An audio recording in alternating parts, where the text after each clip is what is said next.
Hi everyone. This week we are talking about public relations in East Asia, particularly in Japan, South Korea, and China. And today we're having a guest speaker.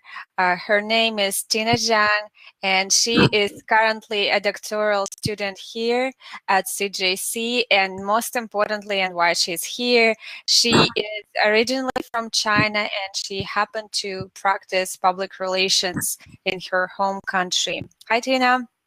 How are you? I'm good. How are you? I'm good too. So, Tina, can you tell us a little bit more about yourself in the context of public relations? Why did you decide to become a public relations practitioner in the first place?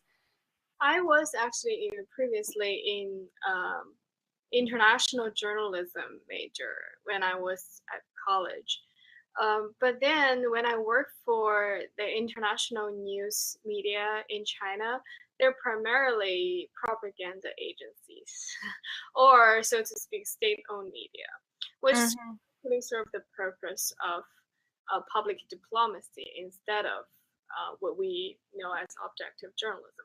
Of course, they have that kind of character, but the main purpose is still serve, their nation building, their public diplomacy to reach out to foreign publics. So I'm sure you're from Russia. Your country have very similar structure for their state-owned media as well. Yeah. When I do that, I was involved in the rebranding of China Central Television, now known as CGTN. So they hire a marketing company to help the TV channel to do their rebranding in foreign countries. And I was involved in this process. I think that's really fun because instead of acting as a reporter, you wait for news stories to happen and then you write about it. In public relations, you can actually plan things and make things happen. So that's why I made this switch, and then I also interned in Fleishman Hillard, and then before I come to the United States to study public relations. So your bachelor's is not in public relations? No. At that time when you were studying, were there programs, public relations programs, undergrad programs available in Chinese universities, or the options were quite limited? They do have public relations major, but at that time it is a relatively not very popular major. By then it's interesting because the year I graduated, I remember all the students for public relations were kind of transfer from other majors because they either doesn't fit in the other majors or like the college requires a certain amount of students to study public relations. So they persuade the students to study it. But from like initially, like nobody know what public relations is. And although there is a program, I think they didn't do a very good job in promoting the program. But now the situation is totally different. What changed? Well, I think one thing is thanks to Public Relations Association of China, Society of China, PRSC, their promotion of a systematic education of public relations. Nowadays, people get to know better about public relations, and people can better distinguish actual public relations as we practice now, and those very like what we call black PR, which you just making guanxi with people, or you just try to bribe people or something. So nowadays it's just our general public is more educated about this major. Is it a prestigious profession or not really? Like how it is perceived by people who are considering getting a degree in some area by future prospective college students? Is it considered a prestigious profession? Uh, it's now it's pretty much the same as in the United States. Mm, okay. And what do regular people think about it when they hear public relations? Do they think about propaganda or marketing, or they actually a lot of people know what public relations is? How do you think? A lot of question marks raising around there, like raised when you say public relations. They can.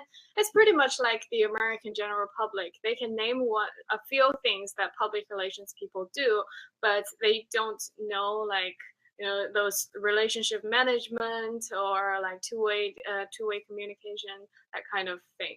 So they will very frequently mention, oh, you do marketing for people, or oh, you run social media, or you do media relations. It's pretty much similar as the U.S. Okay, you mentioned that you worked in China as a public relations practitioner. Can you tell us a little bit in more detail about your work experience? Did you work for just one organization? Since I worked with an agency, so we serve several different clients. And who were your clients? One is Avaya, which is I believe which is currently under bankruptcy, but it's a What is US this?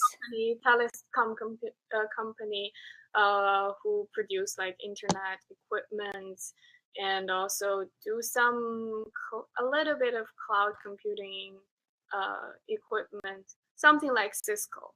Mm-hmm. Oh, I see. So for them, we are their routiner.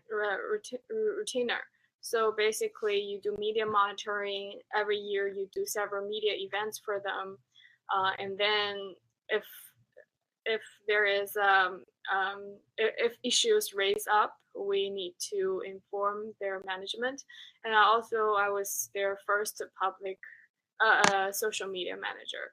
But by then, I think the way people manage social media is really different. Like the agency people who actually run the social media account doesn't have a lot of autonomy over what to write in those accounts. You have to like basically write a draft a week ahead and then send it to their in-house public relations people for them to approve. And after they approve, you can post it as scheduled. And it's quite clumsy system. So I believed nowadays they no longer use it. But usually you're contracted for like how many posts you have, or like how many hours you need to spend on these works. And also we do some crisis management projects. Um, What kind of projects for whom, and what kind of crises could arise in China? uh, there are a lot of types of crisis, but our team is specialized in commercial real estate, and especially when there is the landlord or the owner of the real estate has a dispute with the tenant, which is usually large companies from abroad. So we handled one with between a Chinese domestic uh, loan owner and Intercontinental. Because the Intercontinental was managing the property very poorly, the management keep changing, and it also impacts how they use the facility, and it's not very good. So they have an early termination of their contract, because usually the the international company are in the dominant position, and the Chinese domestic companies who own the property can be easily portrayed as evil, or like not very favorable towards international investment and things like that. So they are trying their very best to prevent that. Okay, I see. And I was curious to compare how your typical day in China at work may look like compared to other countries. So when you come to work in the morning, um, what would you do there? Start with checking all the emails. Of course, check is what are the main tasks to do. Of course, besides those listed in your email from your manager, account manager, team leader, you also have routine things you have to do, like clipping. So if there is no like there is no email task, you just work on your clipping. Issue always raise up. Either you're planning for a media event or something, you have to work out all the content or materials based on the schedule. So just work on these until things raise up, and then usually spend it depends. Usually spend about 1/3 of your time to prepare for new client pitch. Because when I work in that agency, it's our client base is expanding very fast, so we are spending a reasonable amount of time in pitching new clients. Mm-hmm. And speaking about clients, my students and I talked a few weeks ago about the importance of democracy as a precondition to the development of public relations in its classical or American understanding, where public opinion means a lot. China is a communist country, and particularly it is very interesting to see how public relations operate in the non-democratic environment. Who are the major clients in China? I mean, where's the demand, or who are willing to pay the most money for public relations services? All sorts of organizations, basically. I checked the financial report of the company. Actually, it's all sorts of all sorts of organizations, both from the for-profit side and non-profit side. But first, one thing has to be clarified is that I can't really say China is a communist country. It's a semi-socialist country. It's a little bit different. You can call it an authoritarian country, but uh, news freedom and the like monitoring function of the surveillance function of media always exists. It's just it's pretty similar as in Russia, that there are certain topics that journalists will self-censor and don't touch, but a lot of the topics are you can feel free to cover. And we serve companies, both domestic company and international company. Their practice can be a little bit different. But especially by then, domestic companies are more taking the marketing approach, and international companies are more into like branding, brand building, and media relations. How about corporate social responsibility? Is it a big thing or in China or not yet? Now it's a big thing. And do you think people in China are willing to pay more for a product knowing that this product was produced by a company that is considered socially responsible? Or it's just, yes, it's important, but still people are reluctant to pay extra, that added value? I think it depends on the affordability. So in cities like Beijing and Shanghai, yes, people are willing to pay extra, but China is a pretty big country, and in some of the regions, people are just wouldn't afford the extra. Yeah, from our textbook, we know that there is a great gap between the rural population and the city population in terms of their income. Another interesting thing our textbook mentions is the term guangxi. Correct me if my pronunciation is wrong. Can you tell us a little bit more about it, what it means, and what role it plays in the Chinese societies? Is it still relevant? Uh, it is. It's yes and no.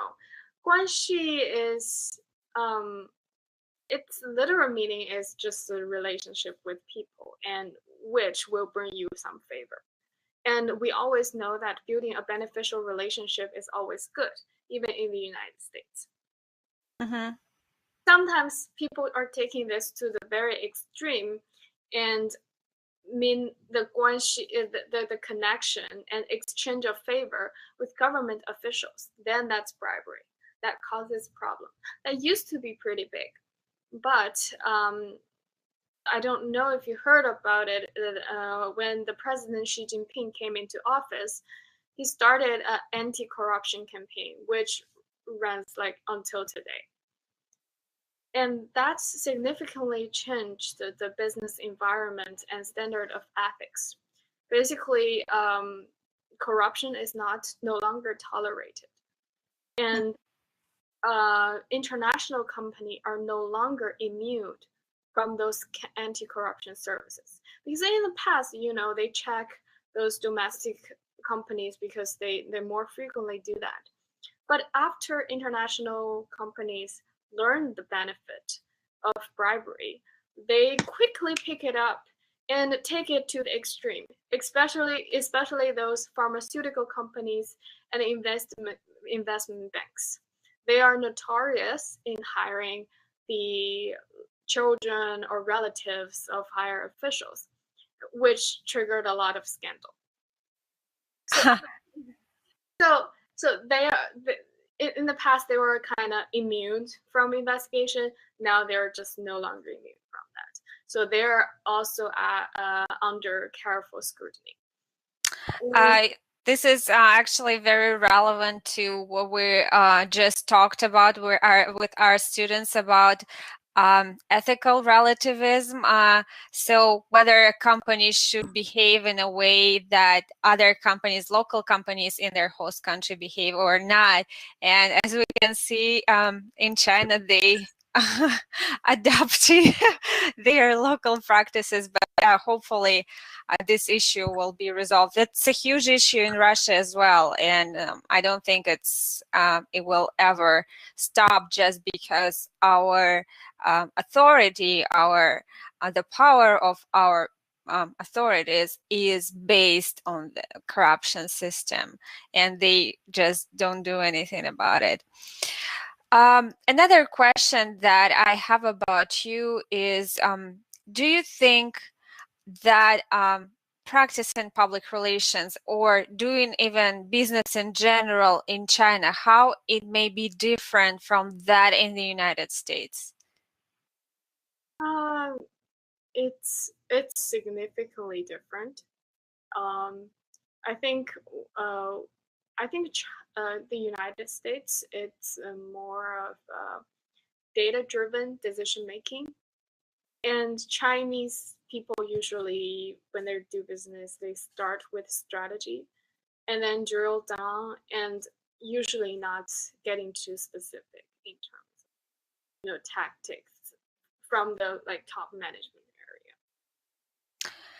area. And we have a little bit more time for the last question. And I wanted to ask you, is there anything specific that you would recommend an American practitioner or even a visitor to do or not to do in your country? Are there any do's and don'ts in China? Do's and don'ts in China? Maybe some sensitive topics, I don't know, some cultural peculiarities that people are. Don't assume China is all it's all the same. Don't assume you know China. Oh, okay. So guys, keep in mind that China is a huge country, and whatever is true for Hong Kong or for I don't know, Shanghai may be not true for Beijing. It's not the same at all, because China is not just a very big country. Geographically, it has a lot of mountains that kind of separate the country in different regions, and there are 56 different ethnic groups, and many of the areas their local dialect doesn't communicate with each other. So Oh, so their culture can be really, really different. So don't assume like if you know part of China, don't assume you know the entire okay. So I think it's our time to wrap up. Tina, thanks again for being with us today. And I hope you guys liked the lecture and it was interesting and useful for you. Tina, see you next week. And you guys see you in the next module. Bye-bye. China. Bye.